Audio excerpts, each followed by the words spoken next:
যুবকের সেজদা আল্লাহর আরশ কাইপা ওঠে। নওজোয়ান সেজদা দিলে আল্লাহ আরশ আজিম থেকে বলে, যুবক তুই আমারে সেজদা দিলি, যা ওয়াদা দিলাম হাসরের ময়দানে আমি তোরে আমার আরশের ছায়া দেব।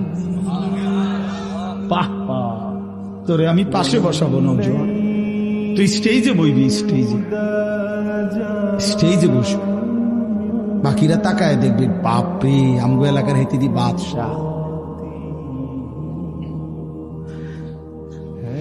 আল্লাহ তৌফিক দান করুন।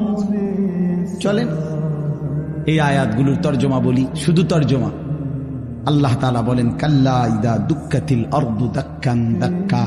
বান্দা শুনো, যত লাফালাফি ফালাফালি করো মনে রাখো তুমিও একদিন থাকবা না, পৃথিবীও একদিন থাকবে না। এই গোটা জমিন আমি আল্লাহ তাআলা চূর্ণ বিচূর্ণ করে ফেলব, সব শেষ করে ফেলব। আসমান জমিন চন্দ্র সূর্য সব শেষ করে ফেলব। হাসরের মাঠ কায়েম হবে। ওয়া রাব্বুক, আর তোমার রব, সমস্ত মানুষ দাঁড়িয়ে থাকবে হাসরের মাঠে। তোমার রব আল্লাহ হাসরের মাঠে আগমন করবেন। ওয়াল মালাকু সাফফান সাফফা, কোটি কোটি ফেরেশতা হাসরের ময়দানে সারিবদ্ধভাবে দাঁড়াবে।